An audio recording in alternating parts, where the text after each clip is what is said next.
Good morning, Rabotai. Tizkor Shem Rabot. So today's Erev Yom Kippurim. Everybody knows it's a tremendous mitzvah to eat and drink well, copiously, on Erev Yom Kippur. It's actually the one and only day of the year that it is absolutely forbidden, no matter what, under any circumstances, to fast. There are certain circumstances where you're allowed to fast on Shabbat. Sometimes you're allowed to fast on Yom Tov. The only one day of the year, ever, that you're never allowed to fast no matter what, is Erev Yom Kippurim. A person must eat and drink.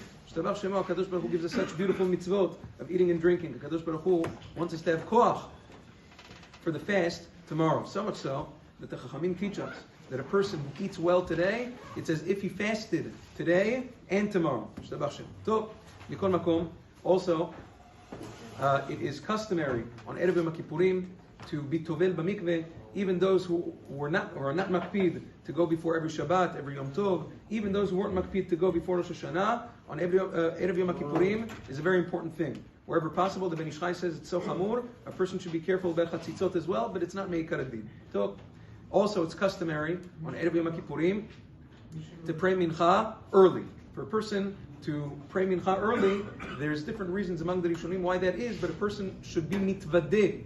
For a person to confess his sins, we say in today's mincha, there's a long, the whole vidui al chet shechatan l'fanecha. You're supposed to do that before the Seudah Mafseket, because we may not make it out of Seudah Mafseket alive, and therefore, in order to be mitvadeh, before then, the Chachamim said to pray mincha a little bit earlier. Also, it's preferable, wherever possible, this evening we have kol nidre. Kol nidre is a form of hataran darim, although we just did it now. No matter what the Chachamim said on it's not really the Chachamim, the Gaonim were mitaken, but Kol Nidre said on Yom Kippur is a form of hataran darim, and therefore, since we're not matir nedarim b'shabbatot v'yamim tovim, it's preferable to start Kol Nidre.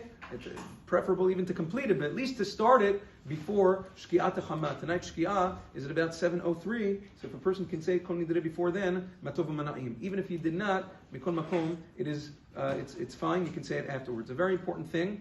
Just there's many different things, I can't speak about all of the halachot of Yom Kippur right now, but a very important thing, especially for men, on the night of Yom Kippur, which is tonight. The Gemara, at the tail end of Masechet Yomah, Daf Pechet, the Gemara speaks about if something happens to men on the night of Yom Kippur, it's a siman ra, it's a very bad siman. The Gemara says, "Haro'eh kereb b'Yom Kippurim yid'ag kol hashana kula." A person should be nervous the entire year. Nevertheless, the Chachamim also say, "V'im hishlim shanato." If a person, in spite of that, ended up living out the year, muftach lo shu ben ha'olam haba. Right? It's a good sign. It means that he has a lot of zechuyot to protect him. So, but at the end of the day, the poskim say that a person should try to do whatever possible to protect himself from coming to a situation where he'll have a nocturnal emission on the night of Yom Kippurim. Therefore, it's preferable today, during Erev Yom Kippurim, not to eat such heavy things. A person should eat light things, things that are easily digested. The heavier the things that a person eats, that brings about keri sometimes. Not hard cheeses, not such heavy meat. Chicken, fish, very light things that are easily digested. Also, the Mishnah Berurah brings down that when you go to sleep on Leil Yom Kippurim, some people, because of fear of this thing, some people stay up all night long on Yom Kippur saying Tehillim. You know that. Ava min hakadmonim. Not everybody has the power to do that. But even those who do go to sleep on Leil Yom Kippurim, the Mishnah Berurah said, preferably to go to sleep without a blanket. Why? Because when a person's very warm, when the body is hot, that's also, that's not segula, but that can bring about keri. So a person should preferably sleep without a blanket, a little bit cooler, and at least the Mishnah Berurah says, yigaleh margelotav, which means to keep his feet uncovered. You know why? Because when the feet are cold, or when the feet are chilly, what happens to the rest of the body? The rest of the body temperature goes down, and that can keep a person to protect him from seeing keri, Beleil Yom Kippurim, whatever it is.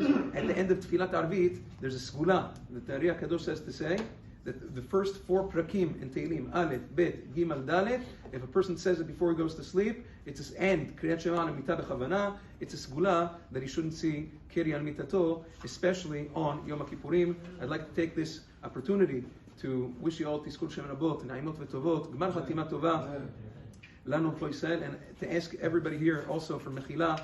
You know, I don't remember everything I've done to everybody, so I ask for Mechila Klalit. Hopefully you're mochel oti, kamuvan that I'm mochel everybody else. Here, everybody in cyberspace, Be'ezat Hashem, Tizku l'shanim rabot, na'imot v'tovot, Tizku v'tichyu v'tarich yamin. Huh?